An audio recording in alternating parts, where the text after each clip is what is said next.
Hello दोस्तों, स्वागत है आप सभी को हमारे इस यूट्यूब चैनल संध्या साइंस क्लासेस पर। कैसे हैं आप लोग? मैं उम्मीद करती हूँ आप सभी मस्त और स्वस्थ होंगे और अपनी पढ़ाई पर ध्यान दे रहे होंगे। ठीक है, तो आज की इस वीडियो में हम लोग क्लास 12th का बिहार बोर्ड इंटर परीक्षा 2000 जो आप लोग का 24 में सेंटर पे एग्जाम पड़ रहा है, उसको बायोलॉजी का हम लोग प्रश्न उत्तर करने वाले हैं। सेंटर पे एग्जाम जो आप लोग का प्रश्न आया है, सब्जेक्टिव प्रश्न, उसका उत्तर करने वाले हैं। ठीक है, तो चलिए आगे बढ़ते हैं।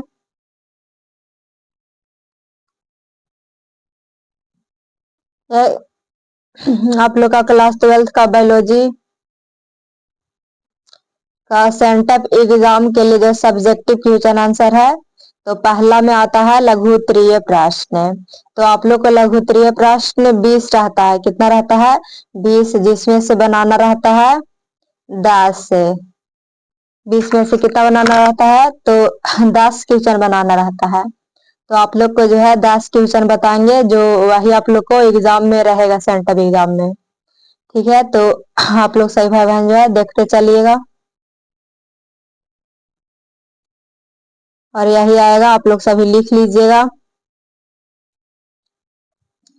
देखिए, पहला प्रश्न है कि रासायनिक विकास से आप क्या समझते हैं?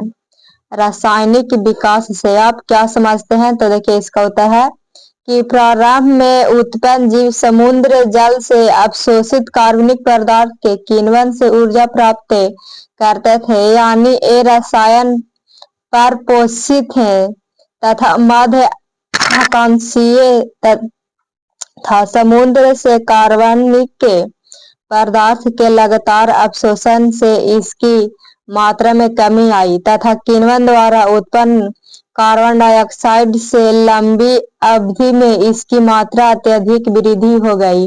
अतः उस समय समुद्र में मौजूद मैग्नीशियम फास्फोरस से क्लोरोफिल की उत्पत्ति हुई। इसमें जीव में सूर्य की प्रकाश उपस्थिति में प्रकाश संश्लेषण द्वारा भोजन निर्माण की क्षमता आ गई। ठीक है, और फलतः रसायन पोषण, फलतः रसायन पर पोषी जीव स्वपोषी में बदल गए। जो रसायन पर पोषी जीव थे वो स्वपोषी में बदल गए और प्रकाश संश्लेषण में कार्बन डाइऑक्साइड का उपयोग हुआ तथा ऑक्सीजन की उत्पत्ति हुई। इसमें ऑक्सीजन वायुमंडल ऑक्सीय में बदल गया तथा अधिक उत्पन्न प्रकार के जीव जो है जीवों के उत्पत्ति का मार्ग प्रशस्त हो गया। तो ये आप लोग का जो है पहला प्रश्न का उत्तर बताएं। ठीक है, आप लोग इतना बहुत बड़ा है तो आप लोग को जितना याद रहेगा उतना आप लोग लिख लीजिएगा। ठीक है, सही सटीक आंसर है। तो देखिए, दूसरा प्रश्न आता है कि स्वास्थ्य को परिभाषित करें। स्वास्थ्य को जो है परिभाषित करना है, उत्तर देना है। तो देखिए, इसका उत्तर है कि पूर्णकाय मानसिक तथा सामाजिक रूप से सुचारू पूर्वक शरीर की गतिविधि के संचालन की स्वास्थ्य कहते हैं। संचालन की अवस्था को क्या कहते हैं? तो स्वास्थ्य कहते हैं। जो मानसिक रूप से सामाजिक रूप से उसका शरीर जो है वो सही होता है, अच्छी तरह से काम करता है। ठीक है, तो WHO ने स्वास्थ्य को पूर्ण शारीरिक, मानसिक और सामाजिक कल्याण की स्थिति के रूप में परिभाषित किया है। तो आप लोग का जो है स्वास्थ्य का परिभाषा दिया हुआ है। तो आप लोग सही भाई बहन जो है आप लोग का दूसरा का भी आंसर बता दें। ठीक है, यही आप लोग का सेंटर एग्जाम में रहेगा। ठीक है, और तीसरा प्रश्न है, तीसरा प्रश्न है कि जैव विविधता के 2 महत्वों को उल्लेख करें। तो देखिए, इसका उत्तर है कि जैव विविधता के महत्व है। पहला में है कि औषधीय महत्व। प्राचीन काल से ही जड़ी बूटियां का उपयोग अनेक प्रकार की बीमारियों के इलाज में किया जाता रहा है। और दूसरा है आर्थिक महत्व है कि जैव विविधता हमें प्रत्यक्ष रूप से भोजन, ईंधन, चारा, इमारती लकड़ी और कच्चा माल उपलब्ध कराती है। जैव विविधता के कारण ही हमें विविधतापूर्ण भोजन, धान, अनाज, फल, सब्जियां मिलती है। ठीक है, तो कह रहा था कि जैव विविधता के दो महत्वों का उल्लेख करें, तो ये आप लोग का जो है बताएं, उल्लेख किया हुआ है। तो इसे भी आप लोग तीसरा का भी उत्तर लिख लीजिएगा। जो आप लोग को 10 क्वेश्चन बता रहे हैं, 20 क्वेश्चन रहता है, जिसमें से आप लोग का 10 का आंसर जो है बता रहे हैं। ठीक है, उत्तर तो आप लोग बहुत सही भाई बहन है। हमें उम्मीद है कि यही आप लोग सेंट्रल एग्जाम में लिखिएगा। तो देखिए चौथा ना प्रश्न है कि प्राजीवता के प्रकार का उल्लेख करें। प्राजीवता के प्रकार का उल्लेख करना, तो इसको उत्तर है कि साधारण अर्थों में परजीवता को भोजन से ही संबंधित करते हैं। किसे? तो भोजन से संबंधित करते हैं, परंतु कुछ अन्य परजीवियां भी होती हैं जिनका संबंध केवल भोजन प्राप्त करने से नहीं। वे निम्नलिखित हैं। जैसे सजातीय परजीवता, साधारणतः एक प्रजाति के जंतु दूसरी प्रजाति पर निर्वाह करते हैं, यानी जो एक प्रजाति के जंतु होते हैं और दूसरे प्रजाति के जंतु पर जो है निर्वाह करते हैं, निर्भर रहते हैं। परंतु बधुआ एक प्रजाति के नर और मादा में ही परजीवी तथा परपोषी का संबंध स्थापित हो जाता है। और उदाहरण में दिया हुआ कि फोटोरनिसास से अस्प्राइसिपस से नामक मत्स्य में अत्यंत क्षीण नर अपनी मादा की पीठ पर परजीवी के रूप में रहता है। ठीक है, तो ये जो था एक चौथा नंबर प्रश्न का उत्तर था। किसका? तो चौथा नंबर प्रश्न का उत्तर था कि परजीविता के प्रकारों का उल्लेख करना।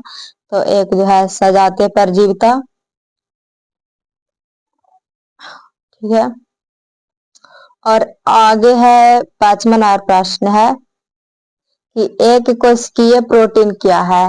एक कोशिकीय प्रोटीन क्या है? तो उत्तर में है कि एक कोशिकीय प्रोटीन शैवाल या एल्गी, फफूंद या कवक के खमीर या ईस्ट एवं जीवाणु एकल कोशिकीय सूक्ष्म जीव है, जिसमें प्राय प्रोटीन का उपयोग मानव आहार तथा पशु आहार के रूप में किया जा सकता है, परंतु इन जीवों का अविशैला होना आवश्यक है। कारण के किस एक कोशिकीय प्रोटीन क्या है? तो एकल कोशिकीय प्रोटीन शैवाल या एल्गी, फफूंद या कवक के खमीर या ईस्ट एवं जीवाणु एकल कोशिकीय सूक्ष्म जीव कैसे जीव हैं? तो एकल कोशिकीय सूक्ष्म जीव हैं, जिसमें प्राय जो है प्रोटीन का उपयोग मानव आहार तथा पशु आहार के रूप में किया जा सकता है, परंतु इन जीवों का अविशैला होना क्या होता है? तो आवश्यक होता है किसकी का। तो ये है जो पांचवा का उत्तर है। तो आप लोग सही भाई बहन लिख लीजिएगा, एक भी क्वेश्चन नहीं छोड़ के आइएगा। ठीक है, तो देखिए छठा नंबर प्रश्न है कि वन संरक्षण में महिलाओं की भूमिका क्या है। वन संरक्षण में महिलाओं की भूमिका क्या है? तो इसका उत्तर हो जाएगा कि वन संरक्षण हेतु हिमालय के अनपढ़ जनजातीय महिलाओं ने एक विशेष आंदोलन दिसंबर 1972 में प्रारंभ किया, जो चिपको आंदोलन के नाम से प्रसिद्ध हुआ। और यह आंदोलन उत्तराखंड के टिहरी गढ़वाल जिले में आरंभ हुआ। इन महिलाओं ने पेड़ों से चिपककर आंदोलन चलाया, जिसके कारण इन्हें सन 1978 में पुलिस की गोलियों का शिकार होना पड़ा। देश के अन्य भागों में जनजातियां इस आंदोलन से प्रेरित हुई और पेड़ों के विनाश के विरुद्ध आवाजें उठाई। इसी प्रकार सन 1731 में राजस्थान में जोधपुर के निकट अमृता देवी और उनकी 3 बेटियां और विश्नोई परिवार के सैकड़ों लोगों ने वृक्ष की रक्षा के लिए अपने प्राण गंवा दिए, और इस प्रकार उन्होंने जंगल एवं जमीन की धरोहर को सुरक्षित रखने में महत्वपूर्ण भूमिका निभाई। ठीक है, तो ये जो है छठा नंबर प्रश्न का उत्तर है। और आगे है 7वां नंबर प्रश्न है,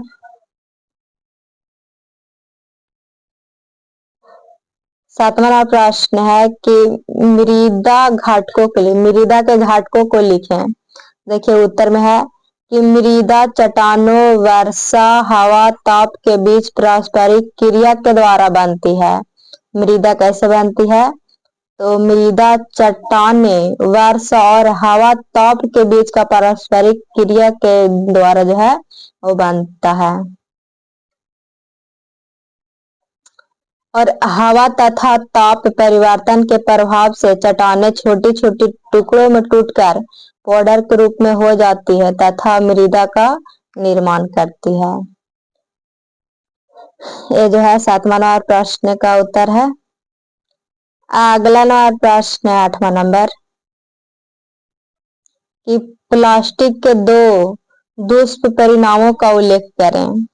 देखिए इसका उत्तर हो जाएगा कि प्लास्टिक प्रदूषण पृथ्वी को विभिन्न तरीकों से प्रभावित कर रहा है। सबसे पहले यह हमारे पानी को दूषित कर रहा है। इससे स्वच्छ पानी की कमी हो जाती है और इस प्रकार हम सभी के लिए पर्याप्त आपूर्ति नहीं कर पाते हैं। इसके अलावा यह हमारी मिट्टी और भूमि को भी बर्बाद कर रहा है। प्लास्टिक जो दुष्परिणाम है उसका उल्लेख करना है तो आप लोग अपना मन से भी लिख सकते हैं कि प्लास्टिक से जो है वो क्या क्या दूषित हो रहा है, क्या क्या ठीक है प्रदूषण फैल रहा है प्लास्टिक से, उसी के बारे में लिखना है। अगला है 9वां नंबर। 9वां नंबर है कि दो संरक्षित जैव मंडलों के नाम लिखें। तो देखिए इसका उत्तर है कि भारत में दो संरक्षित जैव मंडल ए रहे, जैसे नीलगिरी संरक्षित जैविक क्षेत्र, सुंदर वन मंडल रिजर्व। सुंदर वन जैव मंडल रिजर्व जो है वो दो सुरक्षित जैव मंडलों के नाम हैं। ठीक है, ये 9वां का उत्तर है। और अगला है जो लघु उत्तरीय का लास्ट आप लोग का 10वां नंबर प्रश्न है कि स्पेसीज विविधता क्या है।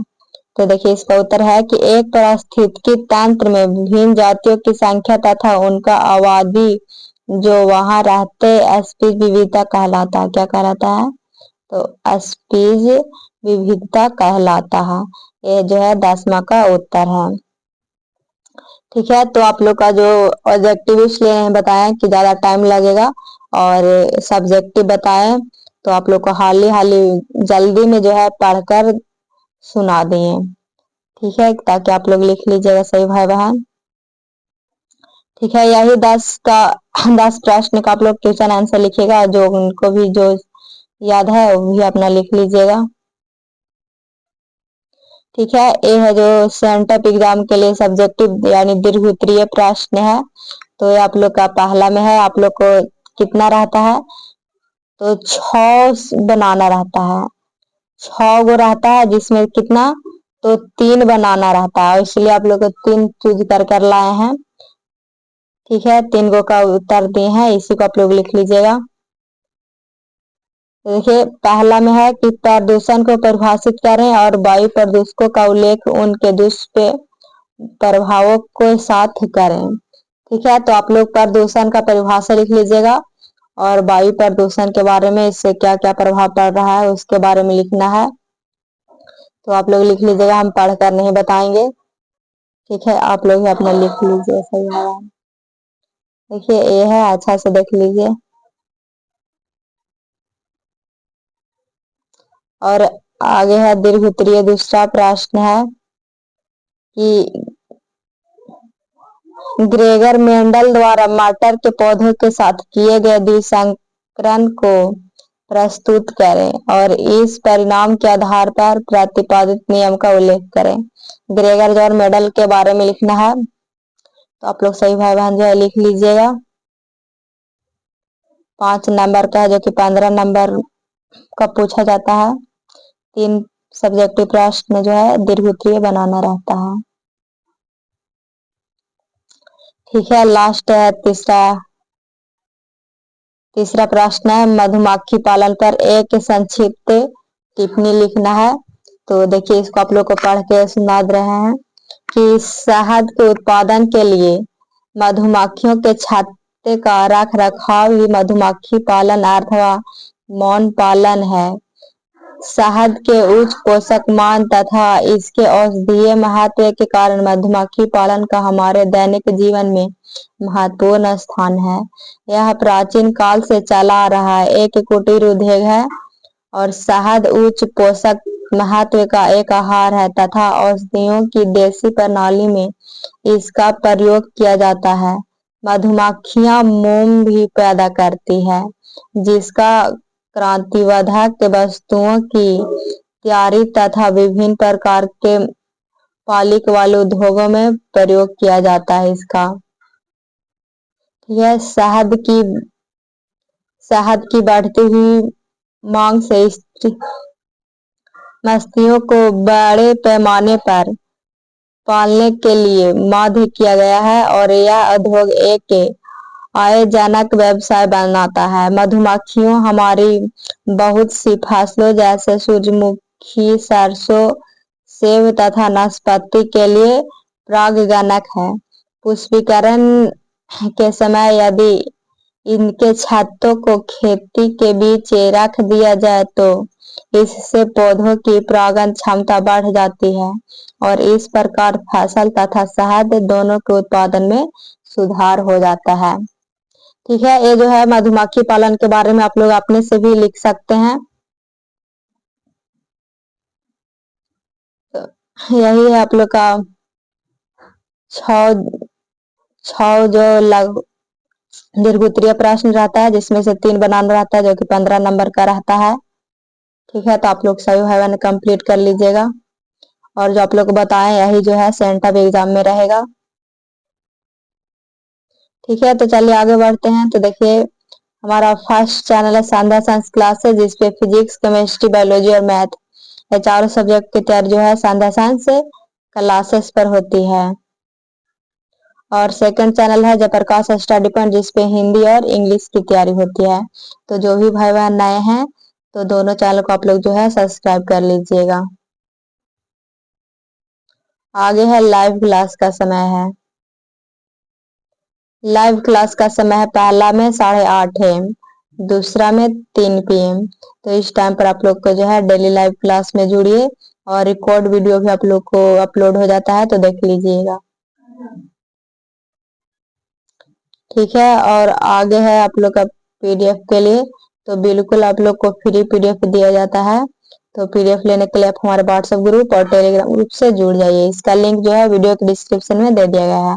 और जो भी भाई बहन है उनको ग्रुप में नहीं जुड़ने आता है तो 74 88 40 63 49 इस नंबर पर मैसेज करिए, आपको ग्रुप में जोड़ देंगे।